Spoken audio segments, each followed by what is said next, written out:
Share my screen. Okay. Y'all can see this, right? Let me pull up my chat on my phone. Get into Teams gear. Okay, there's no chats yet. So, but I think they'll show up once if chats start. Okay. So welcome to a session on yes, thank you for chatting. On polls and games. Again, this is going to be pretty simple, just based on my experience teaching information literacy session with these polls and games, sometimes using them in conference session. So we're going to focus on Kahoot, Slido, Mentimeter, Microsoft Forms, and Blooket. So let's discuss some like overall kind of like disclaimers and notes for using things online. So these are all free third-party tools, right, that you can sign up with a email address. So that always comes with risks. So I always tell people, if you're planning on using these, whether for teaching or for a conference, be prepared that something could change. Like sometimes I think it almost happens like overnight. They might send you some emails warning you, but maybe you missed the email, right? Because maybe you're in a free plan and they change some stuff and add extra limitations to get you to pay money. So just always be careful of that and really pay attention to the like plan options, right? So like, for example, if it's a free plan, there's usually like a plan part on your on what you on the like website for it. Like so Kahoot, you can go to plans and they'll tell you what comes with the free session and what comes with not. Be careful with Googling like how many people can I use a Kahoot on, especially with the coming of AI with Gemini and how Google gets information, especially the last couple of weeks. I don't know if something's going on or if it's just the nature of AI, but it's been wildly inaccurate. Like, you know, like I mean, they'll feed from old websites, right? Like they'll field from old websites that say the wrong thing. So just make sure you're going to the actual tool website and looking at their current plans in that way. So UNCG had a click wrap option. So click wrap is something where basically we have to say that something is approved to use your UNCG email address, right? So that they would not assume the risk of third-party tools. I cannot find any evidence of this on the current ITS website.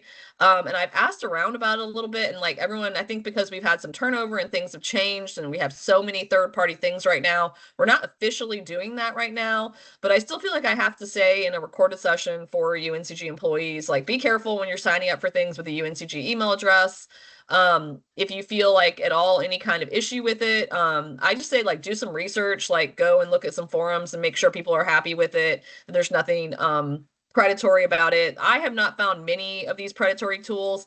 The big thing to be careful of is if like you find some kind of tool, it's like converting an MP4 or converting some kind of file type to another file type.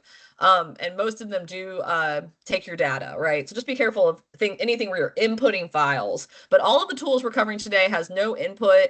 You know, there's no sensitive data being put into them, right? I'm creating little polls for fun. So definitely don't use them for creating any kind of thing with sensitive data or anything like that. So just this should be obvious, but I just want to again state it for the recording and make sure we're all on the same page. Anything free and unsupported UNCG, like all of these tools except for Microsoft Forms, that we'll go over is not a UNCG supported session, so you can't put in a ticket. So don't put in a ticket if Mentimeter is not working for you with ERIT or UNCG ITS. They're gonna be like, oh no, you're not even technically supposed to be doing that. So just keep the tickets out of it. Again, if something doesn't work, my recommendation is just to be flexible and try something else, have a plan B. If there is an option for an educator teacher account on any free site you're using for these like education tools, always pick that because they tend to give you more than just saying like I'm a salesperson at a corporation. We had this issue the other day. I was working with someone and they had used a professional account instead of educator, and it was limiting them way more. So an EDU address is typically how they confirm you're an educator or teacher. And even though maybe your title doesn't have any teaching in it, it's okay. They're saying anyone who works at an educational facility can use these with like higher with less limitations on them. Okay, So that's all the like kind of just disclaimers. Now we can get into the tools. So I feel like I would be irresponsible to not bring up Microsoft Forms that can be used for polling, quizzing, or assessment, and they are UNCG supported. They have a nice display. They're pretty easy to use. You can make a Go link. And the way I typically use them for polling is like at the end of class or maybe at the beginning of class to gauge stuff. And then they have that nice feature where you can kind of show in live time, right, the results. So I go to forms.office.com and then log in with my UNCG address. And then here are my forms that I've made. So here's an example of a class I did yesterday, where I use this at the end to do a quick poll of like how everyone did. So they're pretty easy to use. I think probably I'm not going to harp on this, but you just can add questions here. The big thing is that when you're collecting responses, sending them out, I always change it to anyone can respond because I'm just like, never sure, even if I'm working with UNCG students, if they're logged in, I don't want to make them logged in if they're just trying to do a quick poll about something. So I'd always change it to anyone can respond. You're welcome to shorten the URL. And another nice tip for using forms, since they have those kind of ugly URLs, is go.uncg.edu, where you can create short links or Go links. Another nice thing about this is that if you go to your links, like if you've used it to poll with Microsoft Forms, it does give you some slight assessment of like how many people have done it. And if you're working with one class or like a conference over and over again, you can, go in here and see what have I made about HDF2. And you can see here I've used this for since 2023, right? And I can just sub in the new form every time I make a new form, but keep the link the same. So if you want to edit this, you can just click on it and then go to this little wrench and say change target and change the link here anytime you make a new form. So again, it can be nice for assessment, and it can be nice just to kind of make a quick link that's easy for your students or for your audience members to use. So when I'm in this, if you wanted to view responses, it's pretty quick. They give you some visuals, right, where you can see if you're asking questions like this, did they get it right? You could enable quizzing. I never do that because I can just say, yeah, this is true. So I'm saying, good job, everyone got it right. And then same here, like everyone got it right. So good job. I don't have to do much follow-up. Maybe if some people got it wrong, I could say, okay, let's go over this again. And then here, you can see here kind of a word display of what people are saying, that what was the most useful thing. If you go into more details, it actually shows you the results. So again, you could quickly show it anonymously, right, about what they liked, what they thought was useful in the session. And then same thing, I asked a poll question of what do you wish was covered more? I can go into more details, right, and just click on here and see what people struggled with or wanted to learn more about. In this case, it was AI and plagiarism. They had a lot of questions about that, which is fine. And then NA, great. I don't know what GERT is, but I always find it funny when they do something funny like that in classes. So yeah, does anyone have any questions about forms? Again, I find them pretty easy to use. I do miss Google sometimes just because I was so used to it, but again, pretty useful. I use it all the time for like these kind of end of the class assessments. And then again, the nice thing about forms too is it's, a UNCG supported thing. So you can keep this data forever. The data is more protected, so on and so on. Any questions? Okay. So the next one, the two I'm going to talk about are Slido. Oh, went back to the beginning. Sorry. Slido and Mentimeter. So I was using Mentimeter for years, and I know I probably showed it to a lot of y'all in this room. Mentimeter is a cool free online thing, right, online polling system. I used it all the time, but then this is a good example, right? Practice what you preach. They changed their platforms, their plan system, where it used to be that you could make as many as you wanted with a 100-person limit per poll or per activity. And then they changed it that it's 50 per month. So if you use Mentimeter, for example, for a conference, and that's all you're using it for, or a like if you don't teach as much as maybe I do, then it could totally work. And that's why I'm still going to show it today. It's really nice and sleek and easy to use. So because of those limitations on the free plan, I moved to Slido. So they allow up to 2 questions per poll, but you can make unlimited polls, right? So you could make, like if you wanted to do like 3 polls in a class, you could make 2 different polls, right? One at the beginning, one at the end. And it allows up to 100 people. It has nice QR codes and things like that. So we're going to go into both of these tools. So here is Mentimeter, and I went already and logged in. Notice that, again, the game of all these things, right, is to constantly get you to upgrade. I personally don't want to pay my own money, but if you're really tied in to something, feel free. Always check with your supervisor or anyone if your department is willing to pay for these kind of things. There's just so many free things and things that Microsoft Forms can do that, I'm not sure it's justified. But saying that, again, it's a nice system, but I'll show you it's very similar to Slido. Okay, so the last time I used this was this summer, I guess, or last spring, because they kind of cut me off, see, with this 50 participants per month. At the end of the spring or maybe the beginning of the fall, the summer, whatever. But you can see here's an example of one I made for an orientation I did this summer with the kinesiology EDD students. So here it is what I asked the question, what are some fears you face when thinking about researching for kinesiology? So when you present, right, it creates this code where you can join at menti.com and put in the code. It has an option to create a QR code, but it's on the back end, right? It doesn't display it here, which Slido does. And then as they fill it in live time, you'll just see things pop up.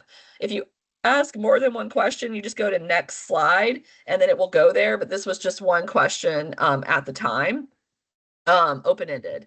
You can see here another one I like to use on Mentimeter is they have a word cloud.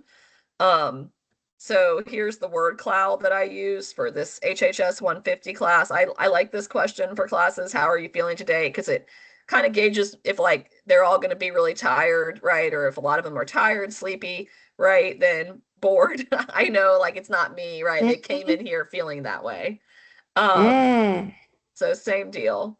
Okay, so they're really pretty easy to make. Like, so someone's making a sound. I'm trying to see. Is everyone muted or is someone trying to say something? Okay, I don't hear it anymore. So, okay. So if you want a new Menti, you go to new Menti, right? I'm going to show you that you can start from scratch, use a template, or import slides. I usually start from scratch, and when you do that, it gives you all these options, right? So you can ask a question, maybe that would have like actual answers, multiple choice, word cloud, open-ended. That's like everyone pops in. Scales are this like, you make statements and you do the scale situation. I don't know, you know what I mean. Strongly disagree, strongly disagree. Q&A, right? You could leave this up, right, throughout a presentation and see the questions. Ranking, guess the number. I've never used this, but that could be good.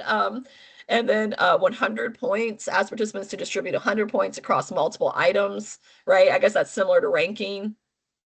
2x2 grid, custom scale with 2 axes, a quick form. This is only in an upgraded version. So again, this would be like a form. Again, I would just use a Microsoft form. And then pin on an image, update an image for participants to interact with. Ooh, that's nice. So you can put an image and say, click here for things. So that's cool. I've never used that. There's, of course, there is also quiz stuff. And then you can make slides out of here and you can integrate with Google and PowerPoint with the upgrade. So again, I don't typically do that because I don't pay for the upgrade. So it's really nice. I used it for years, like I said, but I'm going to start from scratch. And let's say I just want it open-ended. So you just click on here to ask the question. Did anyone do anything exciting this last weekend? It's anonymous, so keep that in mind. If you're working especially with like maybe high school students, we've had some stuff with this in the past, right, where they could put stuff like I think once years ago, it hasn't happened in a while, but I think someone did put like boobies in there or something. But you know, so just FYI, it is anonymous. Sometimes people will kind of complain. Like I put an anonymous poll the other day, and a student said, I said, "What do you want to learn about plagiarism?" And someone said, "How can I do it? How can I do it without getting caught?" I that made me laugh for like a long time. The boldness of the anonymous response. So anyway, that's my question. People can input it. When you're ready, right, you can present. But one thing is that if you make it ahead of time, right, and you're gonna do it like 3 days later or a week later, you're gonna click share and then you're going to get a link, right? But pay attention because it defaults to your access code expiring in 2 days. You can change it to 14 days with the free version, but if you're making it more than 14 days ahead of your presentation or your session or your whatever you're doing, make sure you pay attention to that. You can download a QR code, and this is your participation link. Anyone with we're enabling participation, that happens off the bat. So you could go here, make it in a session, and then just click present and go. This is just if you're making it ahead of time. You can add editors, right? Anyone with the link can view. You can change. I don't think you can only you can say anyone in your workspace, and selected individuals is for the workplace. And again, if you have the upgrade, you can do it with slides, but you can't embed it in the slides, right? With like a widget, and you can copy the code here. So that's for free. That's in the free version. Okay, so I don't think there's less than 50 of us here. So I'll just copy the participation link, right? And if I'm doing it here, I can stop sharing, right? And add it to the chat. I haven't checked the chat in a while. And so like y'all could now use that, right? You can click on that and take the question. So y'all are welcome to do that. I can also click present, right? And y'all could then also go on your phone. When I'm teaching in person, I actually encourage students to boobies. Y'all are funny. Stop. Um, you can go to I encourage students to go to menti.com on their phone and put in this code. Ooh, someone saw an orange-crowned warbler. I saw all kinds of warblers on my runs last week, but it's been too cold for me to run or see birds. I've only seen juncos. Oh, someone went to a ukulele festival in Indiana. Was that Jeremy? Or Terry? Is Terry in here? I bet it was Terry. So yeah, good. Y'all are making me laugh with the girt and boobies. Okay, so y'all got this. It's pretty simple. I can see that there's 5 people in it. If I had another question, I could go on. I can enable some of these I think are actually again for more advanced stuff. But I think all of these I could use. I can exit full screen, reset results, open hotkeys, start timer, enable comments, enable questions from the audience, show joining instructions, hide responses, turn off responses. So maybe if it got really bad, you could just shut it down quickly.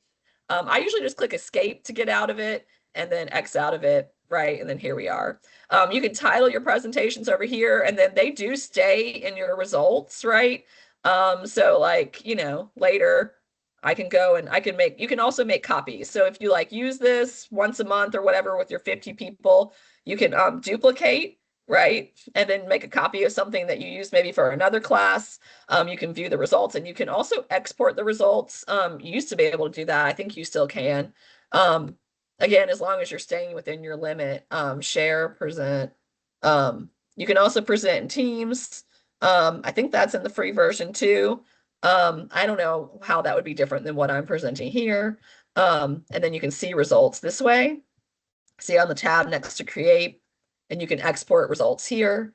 See data. Again, some of these might be with extra plans. I never do this, but you can also, of course, take screenshots, whatever. Okay, are there any questions about Mentimeter?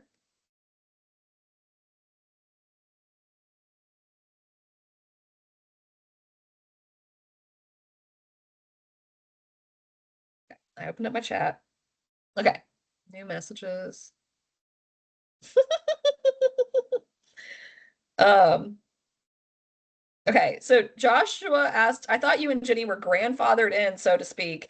Did they finally put y'all in the new free tier limits? Yeah, so I guess because I and some other people in ROI were such active users of Mentimeter, when they changed the plan information, they sent emails to us and they said, hey, they were trying to sell us this new plan, but they said, since you all created your accounts before we changed it, we'll let you stay within the limit for X amount of time, right?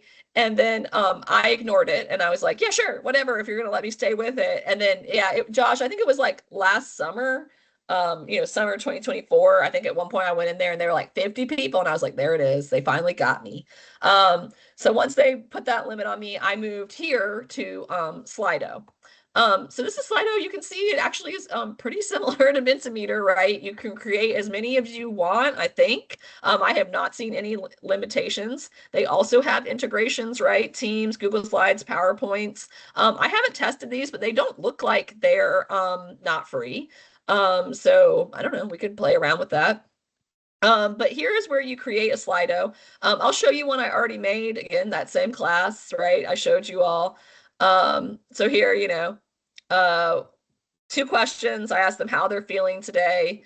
It always makes me sad that I get like a couple of sicks. I'm like, God, if you're sick, like go home. Someone said lovely, rejuvenated. There's always someone who I'm like, good job. Someone said unclean. Um, but I like this one also. Feeling overall pretty okay. Aggravated, I think this was because it was the day after the inauguration. We did have a talk about that, in terms of like, saying it was okay to not be okay. And then I did ask, open-ended question, right? Similar to Mentimeter of what are you hoping to learn about plagiarism and citations today? So let me see if I can find the one that said, yeah, someone said ChatGPT might be the moves. So again, how people get caught trying to do it cleverly. So maybe that's what I was talking about. So yeah. So yeah, pretty normal, most of it, but some of them cracked me up. Um, anyway, I'm not sure. So anyway, that's it.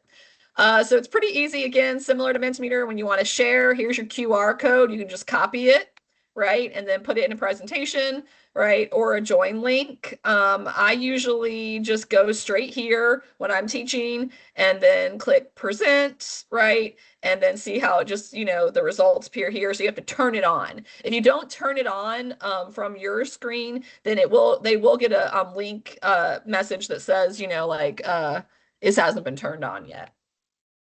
Okay, so let's make one similar to how we did with Mentimeter. I'm going to create a Slido.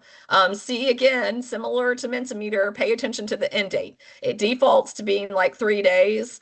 So if I'm teaching, let's say on Monday, I'm going to change it to the 29th. It won't let you go more than 1 week ahead of time. So make these about a week ahead of time, if not less. And create Slido. So one of the limits of the free version is that you can only have 2 questions within 1 interaction, but again, you can make as many interactions as you want. Similar to Mentimeter, right? They have audience Q&A, multiple choice, word cloud, open text, ranking, rating, quiz, survey. Again, similar to Mentimeter, it is anonymous. So, right? One of my classics. So once I could share, but I'm going to just click present, right? Oh, it's asking me to log in. Thought I did that, but I guess I didn't. And see, now it should be activated, right? So y'all should be able to go to the QR code or to slido.com and put in the code. Y'all are welcome to fill it out.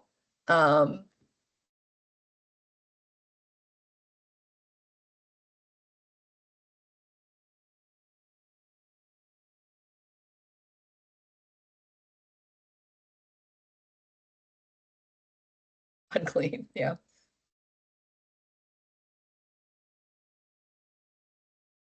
Someone said chill. There you go. If like multiple people say chill, I think Mentimeter does the same thing. It will just start getting bigger, right in the middle. So if multiple people said Sleppy, then that will keep going on, so on and so on. See, someone else said chill, and see how it got bigger.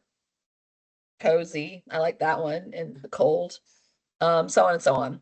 Similar to Mentimeter, I don't know if y'all can see this or if only I can see it, right? They have settings. I can hide results, full screen. If I click settings, there's the copy join link, enable audience Q&A, switch to host mode, and make my screen size bigger. So again, it's pretty easy to use. I think maybe Mentimeter has a couple of other options, like with quizzing and stuff like that. So again, maybe if you need the more options, like the image option, I haven't tried that in Mentimeter, but that sounds cool. Just pay attention to that 50-person limit. But again, if you're doing like a conference presentation, or if you wanted to use it for one class where maybe that image thing is a great idea for you, then you can use it for that one and use Slido for another, right? There's nothing wrong with using both. So I'm gonna stop the poll, right? And then it's gonna say, see, stopped, and now it will just save the results, right? Here, 5 votes. Okay, so gonna let me open it now. So I always like to just kind of pay attention to this. You know, it's constantly telling me to upgrade. I can have up to 100 participants per interaction. I have the basic Q&A, and I have 3 roles. They might have changed that. 3 polls per Slido, 3 now instead of 2. So there you go. It's good to check in on it. But then this is the good thing to know that what you don't have, right? I don't have unlimited polls and quizzes within, you know, my basic plan. I don't have data exports, right? Things like that. So it's kind of good to kind of understand what your limits are with this, right? But for teaching, I will say 100 is typically fine. Again, I don't know what conferences y'all are going to, but most conferences I have are totally like this, 100. I don't know. I don't typically have over 100 people in my conference sessions. If you were doing like one of those large ACR webinars, right, it would probably be different. I have not really played around with tutorials, analytics, integrations, but here they are. You can watch a video to kind of see about that. Again, I don't think there's as much options in terms of analytics with the free version. So they might say like, oh, pay money and get all this extra stuff. Again, that's the joy of playing around with free things. Let's see. And it says, get the add-on. This sounds like it's free. And that could be cool, right? You just download it and add it to Windows. Again, I'm not sure if it would allow me on this computer, if it's allowed. I know integrations are kind of like in the murky territory of like UNCG approved things. So again, if it doesn't let you, then again, I have been no problem just using it from the browser. Okay. Are there any questions about Slido? Pretty similar to Mentimeter.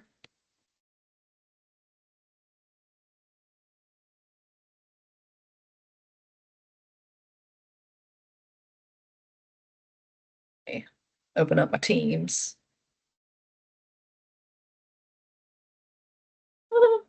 Oh, Rachel said she tried to put boobies in Slido and it wouldn't let me, so maybe it filters out bad words. I think there is actually an option to turn that off in Mentimeter. I think sorry, in Slido.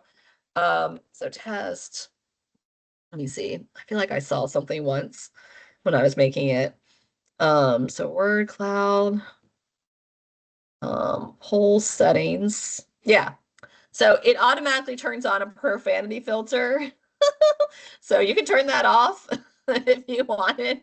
And then this defaults to multiple answers, but it doesn't default to a character limit, and it doesn't default to a poll description. And then you can see here other things you can do. Add an image, etc. But yeah, there is a profanity filter that defaults. That's funny. Forgot that. And then again, you can kind of go here to my plan too to see what you can and can't do. Again, they're always, the end game is always for you to want to pay, right? So they're going to constantly tell you about what you could do if you paid more. It's just the game. Okay. Okay. so now we're going to move on to Kahoot and Blooket, which are interactive game stuff. Okay. So does anyone use Kahoot? I'm just like, I think like usually when I like bring this up to students, everyone's like, yeah, everyone knows Kahoot. So I'm not going to harp on this one too much because I feel like we probably all know a lot about it. Again, similar to what I was saying to the other one, right? Their end game is to get you to upgrade, right? They're going to constantly show you how you can upgrade, buy them now, super Kahootopia, like all that kind of stuff, right? I'm logged in, right? So you can go and see your plan, right? Buy your stuff over here. Here are my Kahoots that I have made. So this is the one I use the most in my classes, C11 plays. It's like 10 or so questions about citations that I use at the end of class because I usually end on citations and a lot of stuff. So you can click on it, right? And it goes through a little tutorial, everything here. Okay, view user reports, duplicate the Cupid hit, add to a course, and more. You can assign, all right, it tells you what to do. You can send this as homework. I don't typically do that, right? But you could, right? If you're doing something asynchronously for something and you can play solo, right? Again, practice at your own pace. You can find, I think there are like open Kahoots you can find online to like kind of like practice quizzes, right? But mostly I host live. So you can do this, right? And then it, turns on that music. They can pull it up on their phone, go in, that kind of thing. So you can edit things here. It defaults to 20 seconds, which I think is about right. I tried 30 seconds on something the other day and it seemed a little long. But you can click on it, right? And then to edit the whole thing, you click edit. And then it will open here and give you like a slide for each one where you can insert media, so on and so on. Okay, so it's pretty standard. You can see go in here and edit just on the screen. They're constantly trying to get you to like add images, things like that. I don't know. I keep it simple, but I'm not very, I wouldn't say graphic design is my passion. I just keep it like, whatever. So are there any questions about Kahoot? I mean, we could play this if you want, but I did want to show Blooket because it's like this new alternative to Kahoot. I figure that might be more valuable since again, Kahoot's been around for so long. So do y'all want me to play a Kahoot, show you more about Kahoot, or do you want me to move on to Blooket?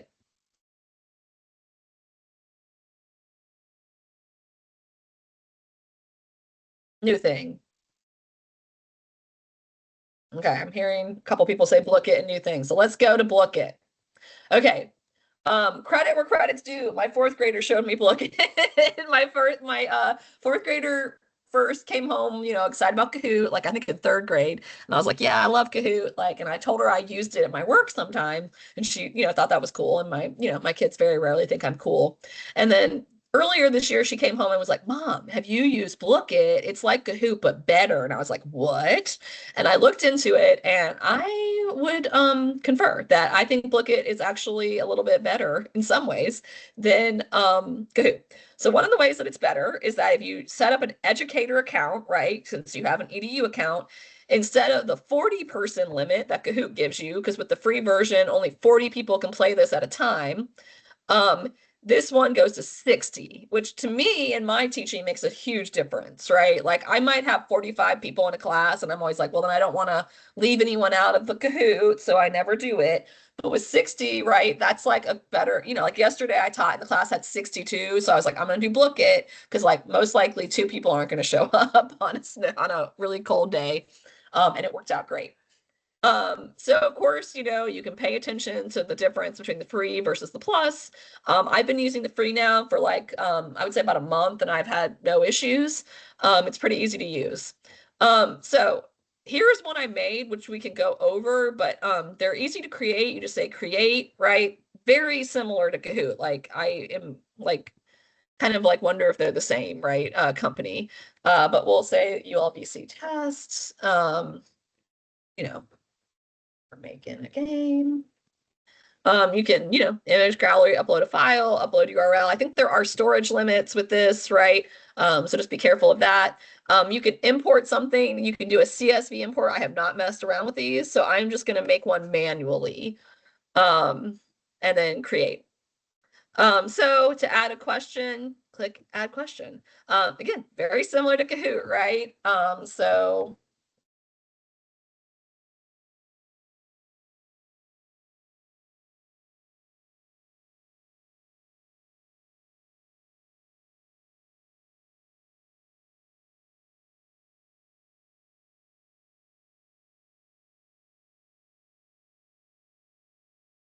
oh, well, I guess Raleigh in North Carolina is the same. Um,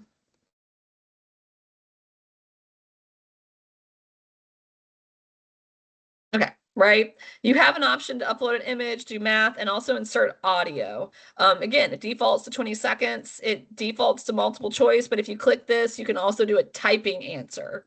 Again, mostly I stick with multiple choice for how I play this with students, but the typing sounds interesting.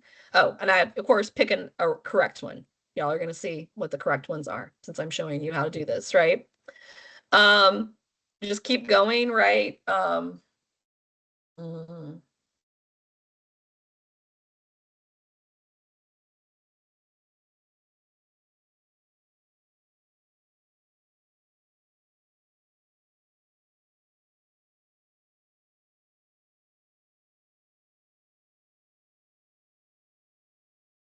These are all former dogs I've had in my life. So on and so on. I'll just do the two questions because I think you all get the point.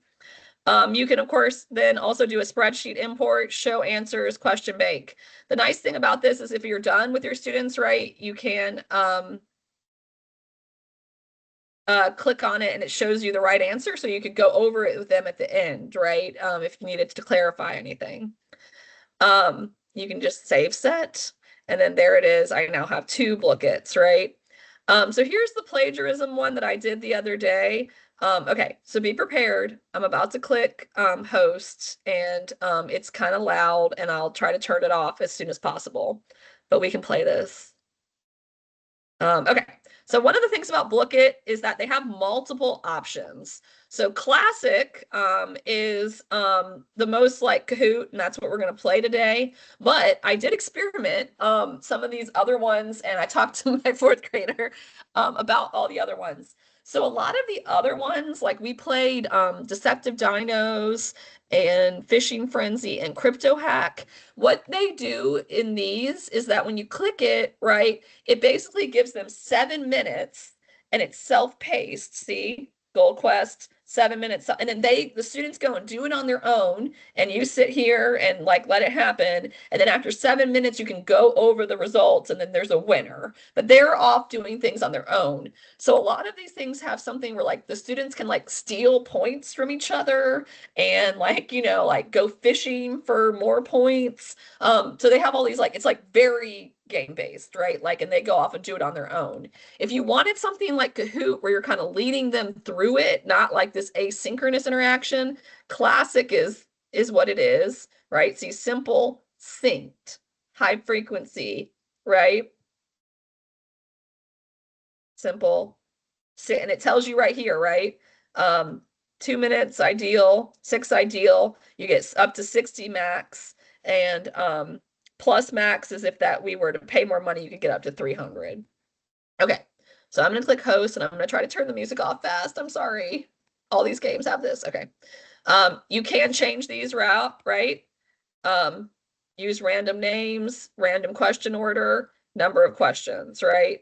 But I'm gonna stick with the regular host now. Okay, I turned the music off right away. Okay, so y'all can play. It's a game. It's a game about plagiarism, so feel free. Play.blooket.com, and then you just enter that ID. You can pick your own little icon. It's really cute.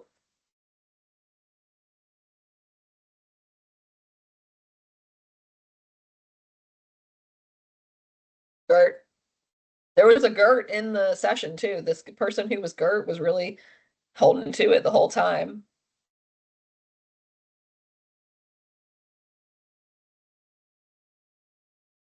Pasta, nice. I like y'all's icons. I can see, and I can see you changing it. See on the screen. Tomato, nice. I'm seeing a theme here. It's making me hungry. Flour, taco, blah. The animals are so serious though, too, see? Like they all have the like little serious faces. Okay. Is everyone in who wants to be in the Blooket?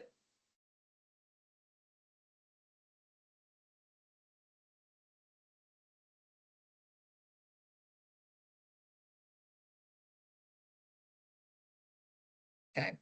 I'm gonna give it like 10 more awkward seconds and then we're gonna start. I can't see how many people are like in this ULVLC from my phone,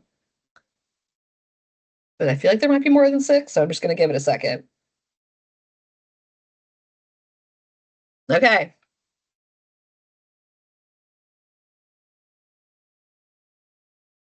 Starting.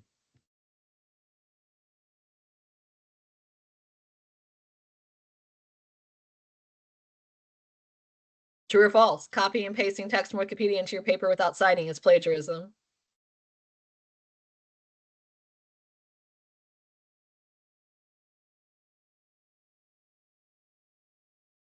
If all 7 of you answer, it does go faster. Yes. Okay. So you can see here, y'all are all playing it correct. I was playing this the other day and someone was like, I'm going to pretend to be a student who doesn't know what's going on. So pasta, you're in the lead. Similar to Kahoot, it does care about speed and accuracy. So there you go. True or false, a direct quote from a website needs quotation marks around it, but it does not need an in-text citation.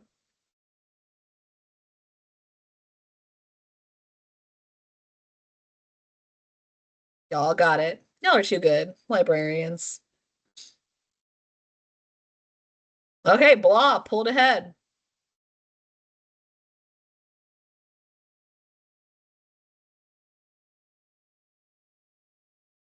In-text citations need a corresponding citation.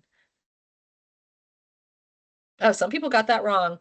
In-text citations need a corresponding citation in a bibliography or reference list. So like every in-text citation needs a reference list or bibliography. Maybe I debated the wording of that, so maybe this is a good test.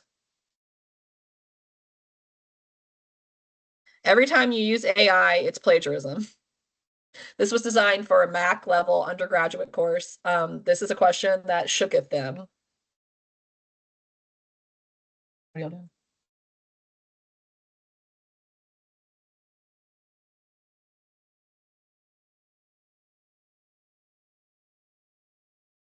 Someone's really thinking about it. What?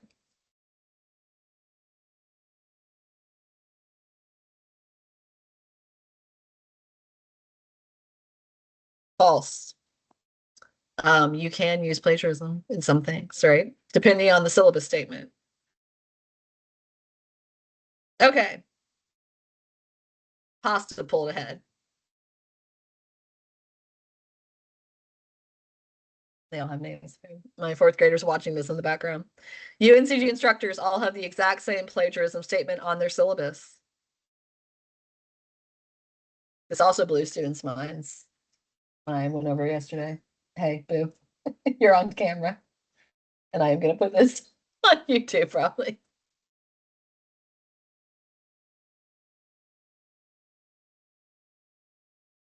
I guess one person dropped out. So I changed these to 30 seconds because I tried them with 20 and 30 seems a little long. I think I'm going to change it back to 20 the next time I play this. But that's false. Not everyone has the same plagiarism statement. Like some allow AI and some don't. So, for example,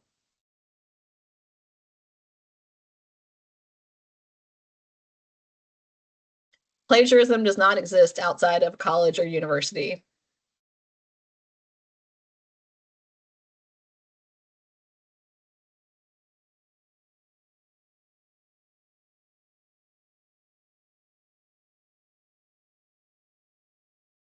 So because someone dropped out, see, it does go a little bit slower, right? So it does work kind of better if everyone participates, or else it makes you go through the full countdown. False. Okay. I don't know if this means blah pulled ahead. I think blah is like pretty ahead now. Let's see. Could someone come have a comeback over blah? Paraphrasing incorrectly can be construed as plagiarism.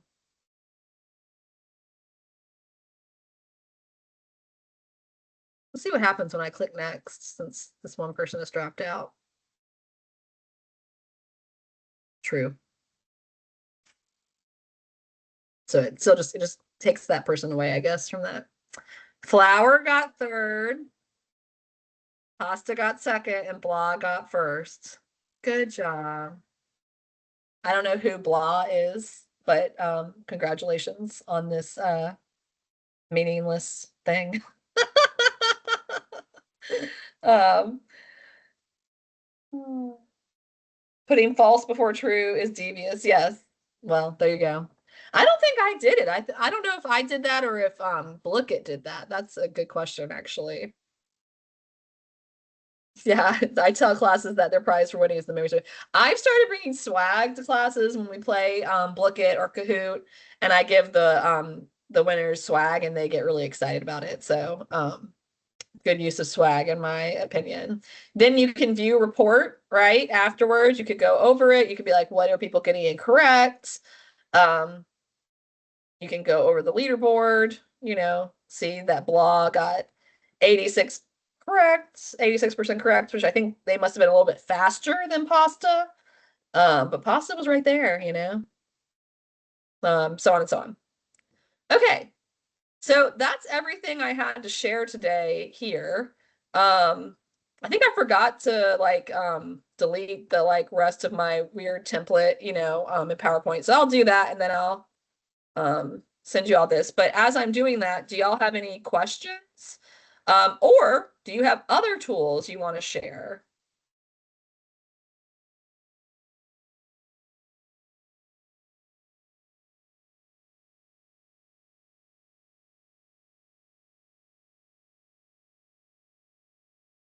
Slide.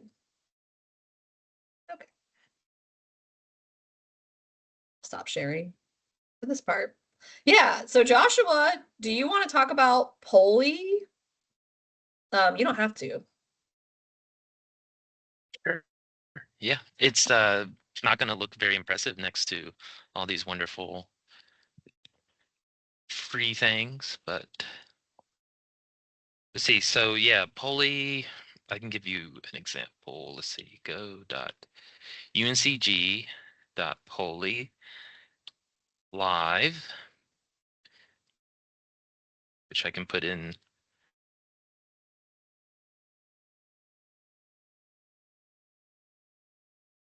the chat. If you go to that, you can see one that I did yesterday. It's basically just a live polling thing. I send people, I use Go links to make it easy to share. And I always have like a live one, which is the one I pull up to show people in class. And I get lots of good answers. Excuse me. And then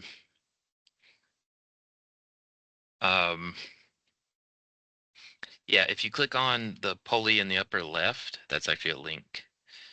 I do just want to state though, I love when you show me these because these are like students actually filling this out, right? Yes. Yeah, This is those are real. so pure. Like, I just love how pure. Like, every time Josh shares these with me, I'm like, look at these sweet students. Like, botanical gardens, camping, so much camping. They're so sweet. Okay. Yeah, I was like Anyway, anything that's outdoors, that's basically what they want after all this winter weather, which that's very understandable. sweet. I love it. So I clicked on Polly. Yeah, and if you go to create, you'll see that's the basic form. So if you're interested in it, just reach out and I can give you the super secret password. It's just to keep bots from messing around. Yeah, And don't then say it here because I think I will put this on YouTube. yeah, and then manage. You can see some of the ones in the past, and it's basically just if you click on the gear icon on the right, you can see the options. Yeah, so you can delete it, you can edit it if you want to change the question. And then links just gives you the response link and the live link. And that's really all there is to it. It doesn't do word clouds. It doesn't do Likert scales. It's literally just an open-ended question that you can ask, and it refreshes after every couple seconds. So, and it's branded. It's UNCG branded. Yeah, So I I like guess there is that part that. of it. Yeah. No ads. I'm not trying to get your money. So there you go. Yeah, that I love Polly that Josh made. So good. Um, anything else? We went over Mentimeter, Microsoft Forms. Again, if anyone from like UNCG ITS ever watches anything I make, I did go over a UNCG approved thing. And then Mentimeter, Slido, Kahoot, Blooket, Polly. All great. Anything else that y'all use or want to talk about? Even if I don't know it, I can show it and look at it or go through it with you. If there's anything you've seen in a webinar or anything that you're like, that's cool. Um, Teams has its own polling software, right? As does Zoom, um, WebEx, everything. But I have found that even Zoom, I would say, I find the in tool virtual meeting polls a little bit clunky because you have to like a lot of times make them ahead of time. Then there's like kind of sometimes like you're like, how do I present the data? Like it, so sometimes I just like to kind of make it ahead of time, be prepared, know what I'm getting into kind of deal. A lot of times when I do a webinar with like NCLA or ACRL or anything too, they want things like in advance. Whereas if I run the polls, then I can just make them the day before.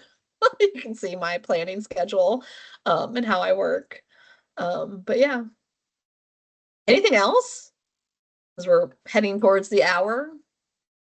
I'm happy to give people Gerja. Thank you. I hope Gert lives on forever. Um, and I hope if you all ever do this anonymously that someone puts something like boobies, Gert, Sleppy in your polls. Or like, how can you help me plagiarize? Which was like, again, made me laugh so hard yesterday. I was like, wow, bold anonymous person in this class. Um, okay, well, I hope everyone stays warm.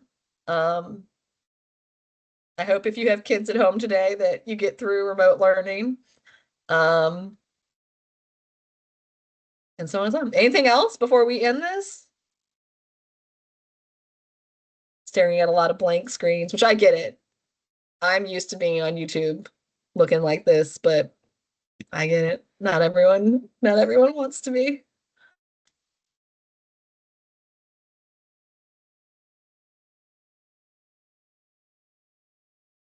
Okay, I think I did that awkward pause. Okay, well, have a great week, everyone. The recording for this will be in the channel, and I'll put it on YouTube because I don't think anything inappropriate happened. No sensitive data was shared. And I hope you all have a great rest of your week. If I don't see you, and thanks. Stay warm. Bye.